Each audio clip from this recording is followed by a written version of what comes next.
레위기 1장. 주께서 회막에서 모세를 불러 말씀하셨다. 이스라엘 백성들에게 이렇게 일러라.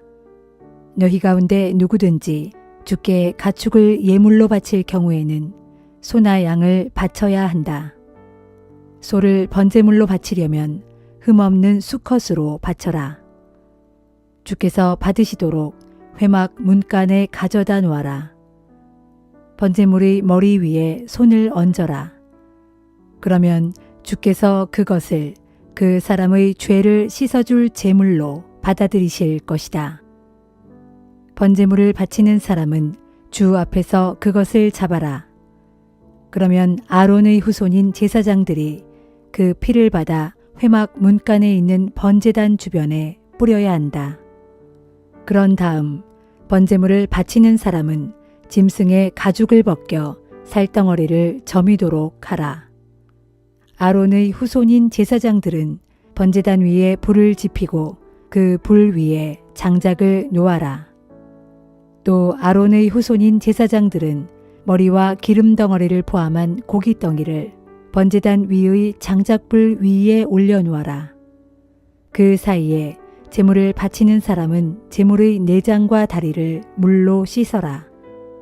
그러면 제사장은 씻어놓은 내장과 다리도 번제단 위에 잘 올려놓고 그것을 모조리 불살라야 한다. 이처럼 번제는 제물을 불에 살라 바침으로써 그 타오르는 향기로 주를 기쁘게 해드리는 제사이다. 누구든지 양이나 염소를 번제물로 바치려면 흠없는 수컷으로 바쳐야 한다.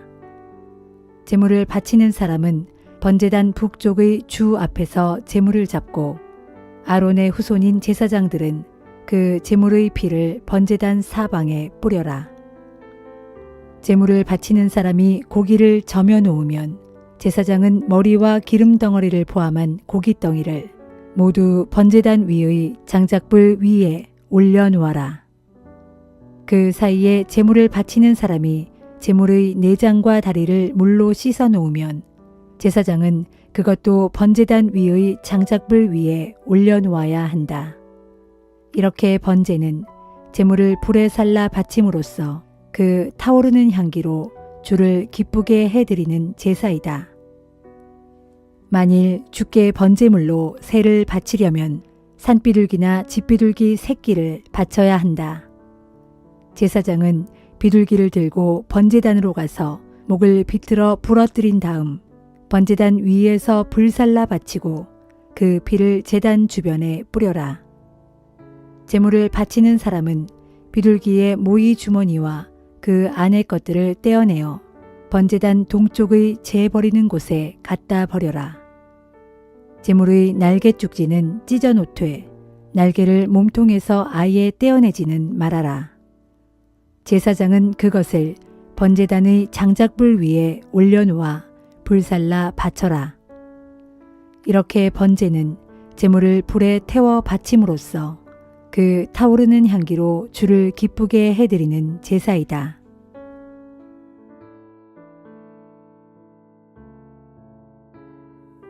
요한복음 20장. 안식일 다음 날 이른 새벽, 어둠이 채 가시기도 전에 막달라 마리아가 예수의 무덤을 찾아갔다. 그런데 그녀는 무덤 입구를 막았던 큰 돌이 한쪽으로 옮겨져 있는 것을 보았다. 막달라 마리아는 시몬 베드로와 예수께서 사랑하시던 다른 제자에게 달려가서 말했다. 누가 주님의 시신을 무덤에서 가져갔어요. 그 시신을 어디로 가져갔는지 모르겠어요. 그 말을 듣고 베드로와 다른 제자는 예수의 무덤으로 급히 달려갔다. 두 사람이 함께 달려갔는데 베드로보다 걸음이 빠른 다른 제자가 먼저 무덤에 닿았다. 무덤에 도착한 그 제자는 몸을 굽혀 예수의 시신을 쌌던 고운 삼배자락이 거기에 놓여 있는 것을 들여다보았으나 무덤 안으로 들어가지는 않았다. 시몬 베드로가 이내 뒤따라 달려왔고 그는 예수의 무덤 안으로 들어갔다. 베드로는 거기에 고운 삼배자락이 놓여 있는 것을 보았다. 또 예수의 머리를 싸맸던 수건도 잘 개어져 그 삼배자락 옆에 놓여 있었다. 그제야 먼저 무덤에 도착한 다른 제자도 무덤 안으로 들어갔고 그 또한 그것을 보고 믿었다. 하지만 아직도 그들은 예수께서 죽은 자들 가운데서 반드시 살아나야 한다는 성경 말씀을 깨닫지 못하고 있었다. 그래서 두 제자는 자기들이 있던 집으로 다시 돌아갔다. 하지만 막달라 마리아는 무덤 밖에 서서 계속 울고 있었다. 그녀는 울다가 몸을 굽혀 무덤 안을 들여다보았다. 들여다보니 예수의 시신이 있었던 자리에 흰 옷을 입은 천사 둘이 앉아 있었다. 한 천사는 시신의 머리가 있었던 자리에 또 한 천사는 발치에 앉아 있었다. 천사들이 막달라 마리아에게 물었다. 여자여, 왜 울고 있느냐? 막달라 마리아가 대답했다. 누가 우리 주님의 시신을 가져갔습니다. 그 시신을 어디에 두었는지 모르겠습니다.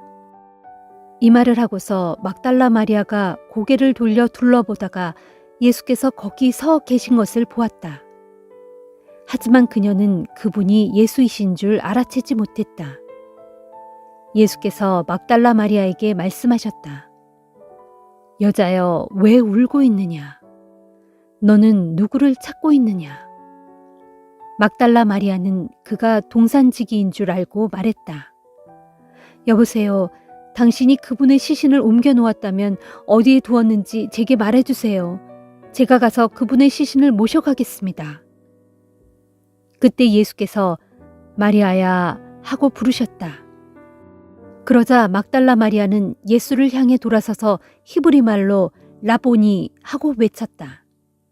이 말은 나의 선생님이라는 뜻이다.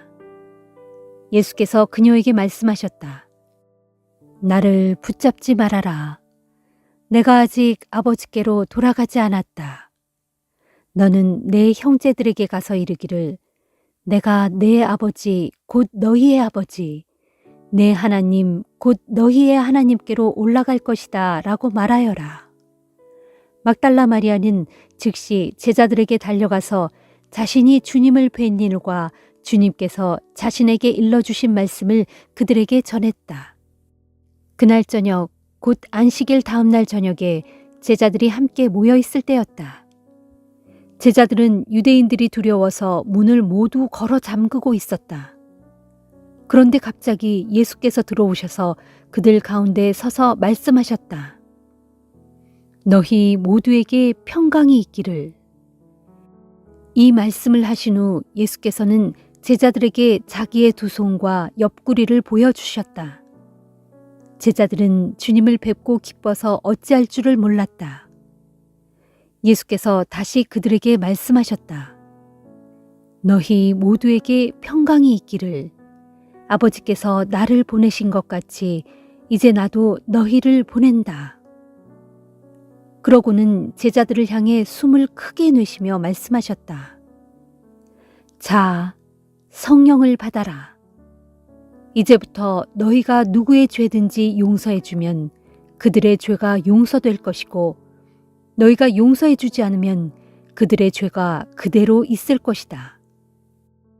12 가운데 하나인 디두모라는 별명을 가진 도마는 예수께서 오셨을 때 그 자리에 없었다. 다른 제자들이 도마에게 우리는 주님을 뵈었소 하고 말하자 도마가 말했다. 내 눈으로 그분의 손에서 못자국을 보고 구멍이 난 곳에 내 손가락을 넣어보고 또 내 손을 그분의 옆구리에 넣어보기 전에는 도무지 그 말을 믿지 못하겠소. 여드레 후에 제자들이 다시 모여 있었다. 이번에는 도마도 그들과 함께 그 자리에 있었다. 역시 문은 굳게 잠겨 있었다. 그런데 예수께서 갑자기 들어오셔서 그들 가운데 서서 말씀하셨다. 너희 모두에게 평강이 있기를. 그러고 나서 예수께서 도마에게 말씀하셨다. 자, 이리 와서 내 손가락을 여기 넣어보고 또 내 손을 내 옆구리에 넣어보아라. 그리고 이제부터는 믿음 없는 자가 되지 말고 믿는 자가 되어라. 도마가 예수께 대답하기를 오 나의 주님, 나의 하나님 하니 예수께서 도마에게 말씀하셨다. 너는 나를 보았기 때문에 믿는구나. 그러나 나를 보지 않고도 나를 믿는 사람은 더욱 복이 있다. 이 책에 기록된 것 외에도 예수께서는 제자들이 보는 앞에서 기적적인 표징들을 많이 행하셨다. 그러나 여기에 이것들을 기록해 두는 목적은 사람들로 하여금 예수가 하나님의 아들 그리스도이신 것을 믿게 하고 또 예수를 믿음으로써 예수의 이름으로 영원한 생명을 얻도록 하려는 것이다.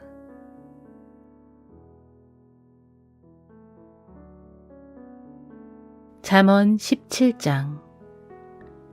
말은 빵 한 조각을 먹더라도 서로 화목하게 지내는 것이 온갖 풍성한 음식을 차려놓고서도 서로 다투는 것보다 낫다. 지혜로운 종은 주인집의 못된 아들을 잘 다스리고 장차 주인집의 아들들과 함께 유산을 물려받는다. 도가니는 은을, 풀무는 금을 단련하지만 주께서는 사람의 마음을 담금질하신다. 악한 자는 사악한 말에 귀를 기울이고 거짓말쟁이는 남을 헐뜯는 못된 말에 귀가 솔깃해진다.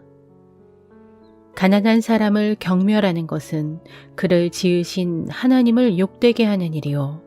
누구든지 남의 재앙을 보고 고소해하는 사람은 형벌을 면하지 못한다. 손자는 노인의 면류관이요. 부모는 자식의 영광이다. 미련한 자가 주제넘게 큰 소리 치는 것도 어울리지 않는데 하물며 존귀하고 고결한 자에게 어찌 거짓말이 어울릴 수 있으랴. 뇌물은 그 뇌물을 쓰는 사람에게 마법의 돌 같아서 어디에 쓰든 안 되는 일이 없게 만든다. 남의 허물을 덮어주면 사랑을 받고 남의 허물을 거듭거듭 둘추어내면 친한 벗까지도 등을 돌린다. 미련한 자에게 100대의 매를 때리는 것보다 지각 있는 슬기로운 자를 한 번 꾸짖는 것이 더욱 효과가 있다. 악한 사람은 오로지 반역만을 꾀하기 일쑤지만 결국엔 자비심 없는 잔인한 사신의 방문을 받게 된다. 어리석은 일만 저지르는 미련한 사람을 만나느니 차라리 새끼를 빼앗겨 잔뜩 독이 오른 어미곰을 만나는 것이 낫다. 선을 악으로 갚는 자의 집안에는 온갖 재앙들이 끊이지 않는다.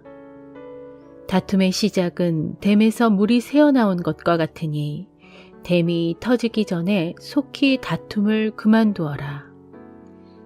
악인을 의롭다고 하는 것이나 의인을 악하다고 하는 것은 주께서 모두 싫어하시는 일이다. 미련한 자의 손에 돈이 있은들 그것으로 지혜를 살 마음이 전혀 없는데 어찌 지혜를 얻을 수 있으랴. 변함없이 언제나 사랑하는 것이 친구이고 위급하고 어려울 때 서로 돕는 것이 형제다. 분별력 없는 사람일수록 함부로 서약을 쉽게 하고 남의 빚 보증도 잘 서준다. 다툼을 좋아하는 사람은 죄짓기를 즐겨하고 집에 높은 대문 세우기를 좋아하는 사람은 패가 망신을 자초한다. 마음이 비뚤어진 사람은 복받아 잘 살 수가 없고 혀를 놀려 거짓말하는 사람은 온갖 재난에 빠지기 마련이다. 미련한 자식을 둔 부모는 근심 걱정이 그칠 날 없으니 무슨 낙으로 세상을 살아가랴. 마음의 즐거움은 몸의 보약 같아서 병을 낫게 하지만 마음의 근심은 뼛속까지 상하게 한다. 악인은 몰래 뇌물을 받고는 재판을 굽게 하여 그른 것을 옳다고 판결한다. 분별력 있는 사람의 눈은 가까운 데서 지혜를 찾지만 미련한 자의 눈은 멀리 땅끝에서 지혜를 찾아 헛되이 헤맨다. 미련한 자식은 아버지의 근심이고 어머니의 고통이다. 의로운 사람을 벌하는 것은 옳은 일이 아니요 고결한 사람을 정직하다 하여 때리는 것도 올바른 일이 아니다. 아는 것이 많은 사람은 도리어 말을 아끼고 통찰력 있는 사람은 냉철하여 성급히 서둘지 않는다. 미련한 사람이라도 조용히 침묵하고 있으면 지혜롭게 보이고 입을 다물고 가만히 있으면 슬기로워 보인다.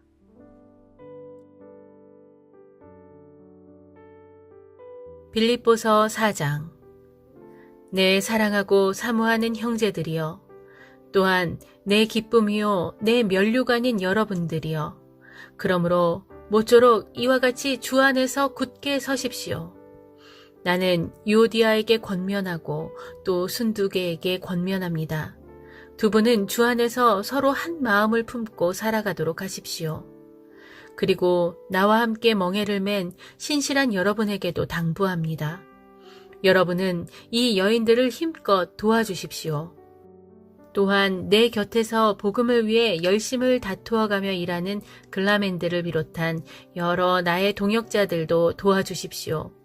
그들의 이름은 하늘나라 생명책에 기록되어 있습니다. 주 안에서 항상 기뻐하십시오. 내가 다시 한번 말합니다. 기뻐하십시오. 여러분은 자기보다 남을 먼저 생각하는 너그러움을 모든 사람들에게 나타내 보이십시오. 주께서 가까이에 계십니다. 어떤 일이든 걱정하지 마십시오. 무슨 일을 당할지라도 오직 기도와 간구로 여러분이 하나님께 바라는 것을 감사하는 마음으로 아뢰도록 하십시오. 그렇게 하면 모든 인간적인 헤아림을 뛰어넘는 하나님의 평강이 여러분의 마음과 생각을 그리스도 예수 안에서 지켜주실 것입니다. 마지막으로 당부합니다. 형제들이여, 무엇이든 참된 것과 무엇이든 경건한 것과 무엇이든 옳은 것과 무엇이든 거룩한 것과 무엇이든 사랑스러운 것과 무엇이든 칭찬할 만한 것이 있다면 거기에 무슨 덕이나 칭송이 있든지 모쪼록 그런 것들을 마음속에 생각하고 살도록 하십시오. 그리고 여러분은 내게서 배우고 받고 듣고 본 것을 실천하도록 하십시오. 그리하면 평강의 하나님께서 여러분과 함께 하실 것입니다. 여러분이 다시금 나에 대해 생각하고 관심을 보여주니 나는 주 안에서 크게 기뻐합니다. 사실 여러분은 예전부터 나를 늘 생각하고 걱정해 왔었지만 그것을 보여줄 기회가 없었습니다. 지금 내가 궁핍해서 이런 말을 하는 것이 절대로 아닙니다. 나는 어떤 환경에서든 스스로 만족할 줄 아는 법을 터득했습니다. 그래서 나는 궁핍하면 궁핍한 대로, 넉넉하면 넉넉한 대로 사는 법을 잘 압니다. 배부르든 굶주리든 풍족하든 궁핍하든 어떤 상황에 처하든 나는 스스로 만족하면서 사는 비결을 터득했습니다. 나에게 능력을 공급해 주시는 분 안에서 나는 모든 일을 능히 감당할 수 있습니다. 그러나 여러분이 나의 고난에 동참한 것은 참으로 잘한 일입니다. 빌립보 교회 사람들이여, 여러분 모두가 잘 알고 있듯이 여러분이 복음을 처음 접하던 시절에 내가 마케도니아를 떠나갈 때 나와 더불어 서로 도움을 주고받은 교회는 여러분 말고는 어떤 교회도 없었습니다. 내가 데살로니가에 머물러 있는 동안에도 여러분은 몇 번이나 내가 필요로 하는 것들을 내게 보내주었습니다. 나는 선물을 구하고 있는 것이 아니라 다만 여러분에게 참된 유익이 될 수 있도록 여러분의 장부가 풍성한 열매를 맺기를 구하고 있는 것입니다. 나는 지금 여러분에게 모든 것을 받아서 넉넉합니다. 여러분이 에바브로디도 편에 보내주신 것들로 인해 아주 풍족합니다. 그것들은 참으로 하나님께서 기쁘게 받으실 향기로운 제물입니다. 나의 하나님께서 그리스도 예수 안에서 영광 가운데 그분의 풍성하심을 따라 여러분의 모든 필요를 차고 넘치도록 풍족하게 채워주실 것입니다. 하나님, 우리 아버지께 영원 무궁토록 영광이 있기를 빕니다. 아멘. 그리스도 예수 안에 있는 모든 성도들에게 우리의 안부를 전해 주십시오. 나와 함께 있는 형제들도 모두 여러분에게 안부를 전합니다. 모든 성도들이 여러분에게 안부를 전하며 특히 로마 황제의 집안에 속한 사람들이 여러분에게 안부를 전합니다. 주 예수 그리스도의 은혜가 여러분의 심령에 함께하기를 빕니다. 아멘.